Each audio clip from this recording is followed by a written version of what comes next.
nous avons été effectivement contactés par M. Karim Wade. Quand nous avons reçu des coups de fil venant de lui, que nous n'avons pas jugé nécessaire de prendre, pour la simple raison que nous, notre option politique, tout le monde le sait, notre option politique, c'est qu'on a un problème systémique extrêmement profond et que lui-même est un produit et désormais un leader dans ce système-là. Et nous avons eu l'impression que M. Karim Meïssa Wade voulait se mettre dans la position du général de Gaulle, sauf que c'est totalement différent. Le général de Gaulle a migré vers l'Angleterre parce que la France était assiégée et de là-bas a essayé de réorganiser et les troupes qui étaient sur place et la résistance au niveau de la France et des colonies. M. Karim Wade a été condamné, élargi dans des conditions nébuleuses, livré au Qatar, et je ne vois pas de quelle légitimité il peut disposer aujourd'hui pour incarner un leadership politique, notamment de l'opposition, et essayer de créer un intérêt autour de sa personne. Certains pourraient tenter de dire, oui, il n'a pas décroché, comment il sait que c'est lui? Parce que beaucoup de ses proches m'ont saisi, d'ici et de la diaspora d'ailleurs, pour me dire que oui, il souhaiterait vous parler, il va vous appeler. Et quand j'ai vu les appels avec insistance, l'indicatif, effectivement, était un indicatif du Qatar. Et à un moment donné, j'ai laissé un de mes collaborateurs décrocher, en lui disant que nous étions occupés. Effectivement, il s'agissait effectivement de lui. Donc, je peux dire ici et maintenant que ça s'est fait. Maintenant, c'est en dehors de ça, ce qui nous gêne aussi, c'est que tous ces appels-là participent d'une logique de communication. Parce que il y a tout un réseau qui est en place ici au Sénégal avec des gens qui se disent chargés de mission, qui sont venus, qui nous ont saisis d'ailleurs, et qui, dès qu'un appel est émis, vous dites « Allô, bonjour, bonjour », le lendemain, toute la presse titre Karim Wade a câblé Ousmane Sonko. Parce qu'un appel entre deux personnes, je ne vois pas comment est-ce que ça peut... tey jii Ousmane Sonko bu ñu ko gisee muy xeex wàllum système mu dem di jege ji koo xam ne nekkoon na au devant de la scène ñenn ñi bokk ne jàpp na mi ngi ci système bi loolu dina téye seen xel ba ñu bari sax bindu nañ ko tey yan kàddu nga ci yëkkati. waaw loolu li ma ciy wax ci gàttal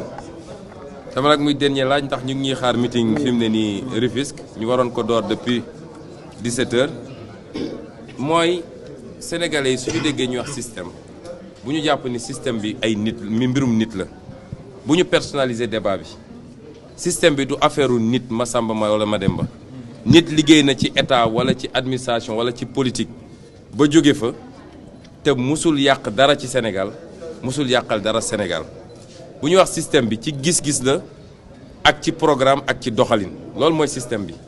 kon notion de système nañ ci xalaat bu baax dama joxe léegi ci nasaraan exemple ne leen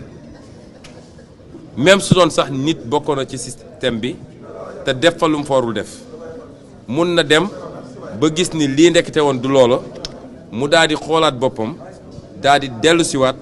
gis ni am na lu gën loolu kooku mën na jëriñ Sénégal ba léegi wala mën na ëpp sax njëriñ pour Sénégal diine yi ñu gëm ñun gis nañ ay nit yoo xam ne bi yonent yi jógee ñoo gënoon a tàng ci xeex leen ku ci wax Omar wala keneen ak keneen di xeex jullit ñi di dóor jullit ñi waaye bi ñu demee ba seen yàlla wëlbati seen xol ñu ñëw dugg ci diine gi gis nañu li ñu ànd ci diine gi ñi nekkoon ci diine gi ci njëlbeen ba sax andiwuñu lu toll noonu ci diine kon bu ñu personnaliser le débat ñun dañu ne ci wàllu xalaatin ak programme gis nañ ni amoon na problème parce que ni ñu orienté Sénégal baaxut ñu dellu si ne ci wàllu nu ñuy yore ab réew mi gouvernance bi am na problème ba andil Sénégal ay problèmes yu bëri loolu la ñu tënk ñun suñu programme loolu mooy valeur yi fondé suñu action politique ku dem ba gis ni ndekete man dama juumoon ci li ma nekk lii mooy li gën soo dellu sayit ubbil nañ la suñuy loxo ubbil nañ la suñu bunt waaye soo ñëwee di nga tënku ci gis-gis boobu ci programme boobu ak ci valeur yooyu ñu ànd defar Sénégal kon bu ñu jàpp waxu système jàpp ni dañ coo ciblé Massamba wala Mademba parce que bëri na ñoo xam ne peut-être tey mus nañ exercer de hautes responsabilités te man mi di wax ak yow ñoo ma gën a jub ñoo ma ëpp njàng nekkoon nañ fi ñu nekk di fa subir toutes sortes de pression te defuñu fa lu ñaaw kon il faut pas généraliser wala ñu am des raccourcis dégg naa sax ku musa wax ni waaye yow pourtant nekkoon nga haut fonctionnaire kon ci système bi nga bokk loolu ñàkk xam lan mooy système bi la moo tax ñun jàppuñu ni wax ji dañ koy tënk ci lii nit bu yoroon réew sax yoroon ko ci anam boo xam ne baaxul boo demee ba toog lire programme Ousmane Sonko xool combat politique Ousmane Sonko nga ne ah man de damaa juumoon te gis naa lu gën li ma nekkoon damaa bëgg a jàpp ci lii parce que dina jëmale Sénégal ndax dañ ko naan cam demal déedéet kon ñun li ñu ëppal solo c'est pas les hommes les individus ñun on ne mène pas un combat contre ay nit li ñu ëppal solo mooy système bi nga xam ne ci doxalin ci xalaatin ak ci jëfin moo tënk Sénégal ba tax ñu 59 ans après ñu nekk ci 25 pays li gën a pauvre système boobu moom faw ñu soppi ko te loolu mooy suñu combat politique.